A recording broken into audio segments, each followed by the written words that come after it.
Yo, what's going on, everyone? It's your boy Jack OATz to go. You either know or you don't. So, I've been waiting for Kaiju number 8 to pick up for a little while now, just because I wanted to get some Kaiju number 8 content on the channel. I have like maybe 1 or 2 videos, and as the series starts going, I'm going to start adding it as much as I'm doing Black Clover. Kaiju number 8 is going to be in there, because Kaiju number 8 is straight up gas. But if you guys just read the last chapter, oh my god, that chapter was amazing. I mean, I'm all about Hoshina greatness. And this is honestly one series where I'm actually having a tough time deciding between, like, do I actually like this MC or do I like this, like, cool side character better? And honestly, I still kind of prefer Kafka, but Hoshina in this chapter was freaking ridiculous. Like, we all see, if you're reading, of course, we all see this rhino kaiju dragon tamer guy is just built like a literal tank, right? And Hoshina draws him out of the way of the city, right? So that he doesn't have to worry about like collateral damage and stuff like that, which was extremely smart. And he did risk a couple of hits. As we see, Hoshina is kind of like injured, but he's not badly injured. It's not really going to affect him, as we see. So that's one. Really, really awesome. He's super perceptive. He can keep his cool in a battle and do what he's got to do to make sure people are safe, which is such a cool character trait. And then when we see this fight go down, we already know that Hoshina does better the smaller the kaiju, because he works with small blades. So it was just a matter of what could he do against this rhino guy, right? And this is by far the tankiest kaiju we've seen. I would even go as far as saying that this guy is a bit tankier than Kafka himself, even though Kafka is shown to be able to adapt, which none of these other kaiju are really showing. It does seem that his defense stats might be a bit higher than Kafka's, naturally at least. So Hoshina is like slicing this guy away, and the guy is playing it pretty casual. I'll say the kaiju, not the guy. The kaiju's playing it pretty casually. He's like, oh, like he like lopped off my arm, whatever. And then he realizes he's going for the gaps in between his armor. And if you look at this guy's armor, holy hell, like there are no gaps in this guy's armor, and if there are, they're extremely, extremely small, which shows this godlike precision that Hoshina is delivering with these blows. And he's pretty much mincing this guy up, and then as he's realizing, this kaiju is realizing that Hoshina is going for the gaps, he says like, oh well, he's not impressed, and he's going for this bigger attack. But he then realizes, it was one of those moments, like if you're reading this, it's too late. It was like almost a Levi moment, right? Where he realizes like, oh crap, him aiming for the gaps was just a diversion for the bigger attack, which was the 6th step, right? And it just turned him into literal minced meat. I mean, Hoshina cannot get any better. I don't know how they're going to do this. We are, 26, 28 chapters into this, and the power scaling for this series is absolutely absurd. And I'm hoping this gets like Dragon Ball level as far as the hype goes, as far as the scaling goes, but it's gonna have a much better story than Dragon Ball, okay? I don't mean to offend any Dragon Ball stands. Dragon Ball's kind of cool, but we have to admit it's definitely not the best story out there, like by far. But yeah, I just wanted to rant about like the most recent stuff, but this is a theory video, so don't get it twisted. This is a theory video. So I started thinking about like what is going on in this world, and I had to start from somewhere, because this is a very obvious nod to Godzilla. So I was like, okay, I gotta brush up on my Godzilla. I'm not a huge fan of the franchise, to be honest, but I did like some of the renditions that were made off of Godzilla, and most namely like the most recent ones. I feel like were pretty. They did their job as far as relaying the story, the origins, and why everything is happening. And then I started thinking about like, oh crap, here we go. This is the This is going to be a series. I believe this is going to be a series about how flawed the human perspective is, and so I kind of want to read a couple of passages that I found.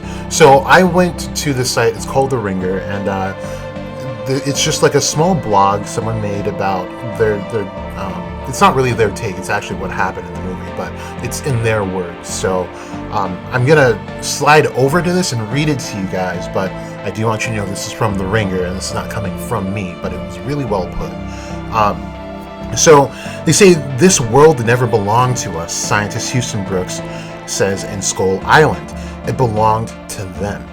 Brooks continues declaring that whether the Titans take Earth back for themselves is not a matter of if, but when. His words have a deeper point. How long can humanity evade the consequences of its actions? How long until the planet itself turns against us?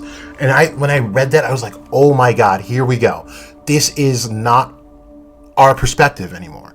Or it is, and it's showing us how flawed our perspective is, because humans will no longer be the dominant predator, right? So imagine in a world where kaiju were the ones who were the first there, and then humans come along, and humans have a knack for conquest. All we want to do is take over anything that we set our eyes on and call it ours.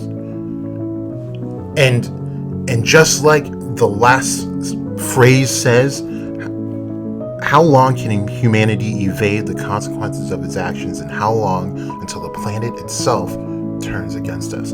And when you think about what happens in Godzilla, they do note that these beings like Godzilla and I think was it Mothra? Like I said, I'm not too familiar with this franchise, but the most recent one, where it's battling whatever that other thing is, it's they call it a Muto or an MUTO. They ended up getting awakened because the humans were so wasteful, and they had bombed Nagasaki and Hiroshima, and so since they feed off of this energy, this atomic energy, they were able to awaken, but they are also considered guardians of the land that they're in. So they did wake up, and of course they're angry. But Godzilla does step in to help out the humans, and it's all about perception, right? And King Kong is the same way. If they are met with fear and with, I guess, let's just say with fear and firepower, because what happens when humans are afraid of things? We try to shoot missiles at it. So if they're met with that, then they're going to respond accordingly. Like imagine someone, like you meet someone, right? They look a little bit scary, and you know they're intimidating, and your thought process is like, okay, well if I knock him out, he can't knock me out, and then you knock him out, and when he wakes up, of course he's going to want to kill you, right? And the same vice versa. And that was probably not even on his mind. He was probably just going to shake your hand and say, hi, my name is Jim. Right?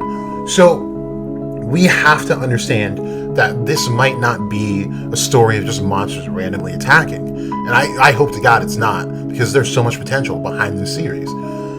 I'm hoping that the world did belong to the kaiju, and that the humans were fucking it up so bad that they came out and they're trying to take over again. Now I'm going to read this next passage before I get into any more tangents, just to make sure I cover everything. But this is still from The Ringer.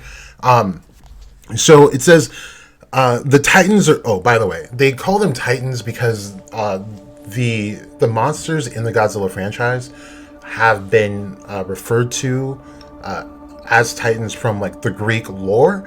I don't see it in either Godzilla or Kaiju number 8 yet.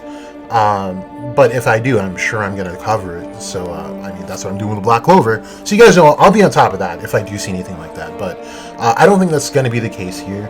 But just so you know, that's what the phrasing means.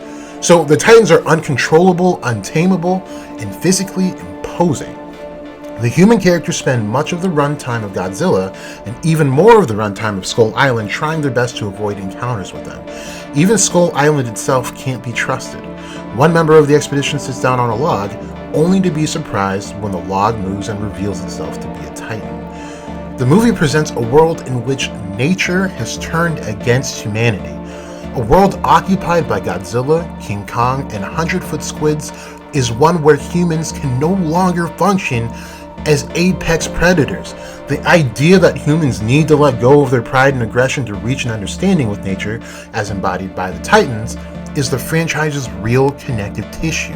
The understanding that, as Brooks says, the world never belonged to us, but them, is framed as of paramount importance for humanity's survival.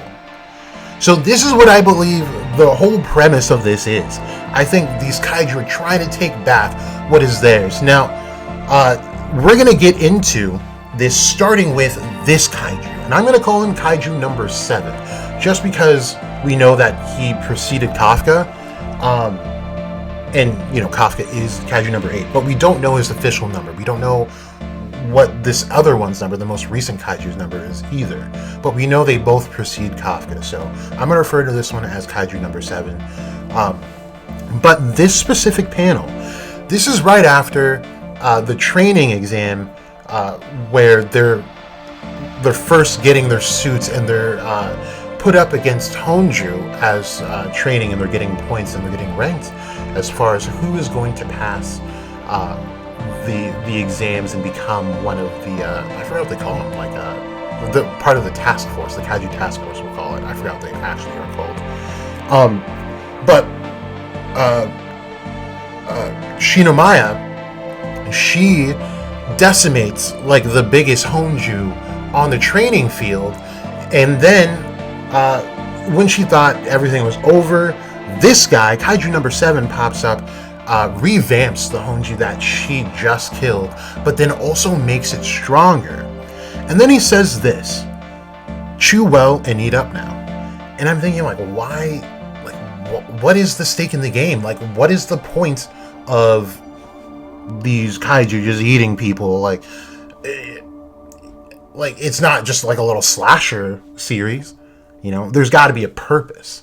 And I got to a couple of conclusions. One of the conclusions was that that they need to eat humans to ascend and become greater kaiju and ultimately become a humanoid kaiju. And I'll get to why I say that in the next picture. But then the second one I thought of was that we see in the most recent chapters that they are actually going for this task force. And I believe it's just because this is the only defense humanity has against kaiju. So they're going to target them so that they have free reign to do what they want. Because once they're gone, I mean, humanity's pretty much done. There's no good defense there. So those are the two reasons. Now, going to the next picture, this whole page, I'm going to read it to you guys. So it says, and this is right after the exam, and this is after Kafka blows that Honju away. He says, let's see here. Pretty sure you answer a phone like this, and that's important. And he says, hello. And then someone on the other side says, where'd you get off to? Break time's over, And he said, oh, oops. Don't you oops me, come on, we've got to at least tear down what's on the tracks before the first train comes in. And he's like, yes sir, be right there. So, number one, I really like this guy's character. He's very goofy, it sounds like. But this, like I said, that's important. He didn't know how to answer a phone, which means he is not human, more than likely. And if he's not human, then how is he a humanoid kaiju? Because we see that the being, I'll just call it the being. I'm going to stick with my vocabulary that I started out with in my first video. The Seiju that comes and hops in Kafka's mouth, this isn't how this guy was formed. And if it was, what I can say is that over time, it probably ate away at the human's psyche or sanity or whatever, and eventually just took him over. But I mean, even still, you would think that he would have some knowledge as to how to work a phone. So I'm thinking that this guy has probably been around for a very, very, very, very long time and might be a human / kaiju, or he is relatively new and this is just his form. He's actually just a purebred kaiju, which isn't totally absurd to say, because if we look at the form of this guy, and then kaiju number, we'll say 6, the rhino, you see there are some pretty fundamental differences between the two of them versus Kafka, where Kafka looks just absurdly different. I don't think I have to point out anything. And the way Kafka functions, like I said earlier, it seems like he just adapts to anything that comes his way. And this is not the function of either of these two beings. So I think this is really telling of what's to come.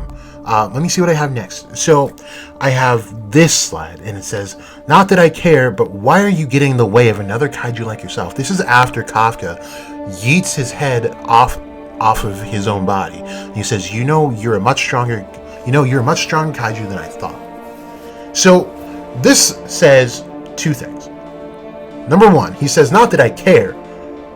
He says, "Not that I care." So infighting between kaiju doesn't seem like a new thing. It seems like it happens. And then it says, "Why are you getting away of another kaiju like yourself?" So it's sort of surprising. So it's one of those things where it's probably a rare occurrence that kaiju are not on the same page, but it happens, and they don't really mind fighting.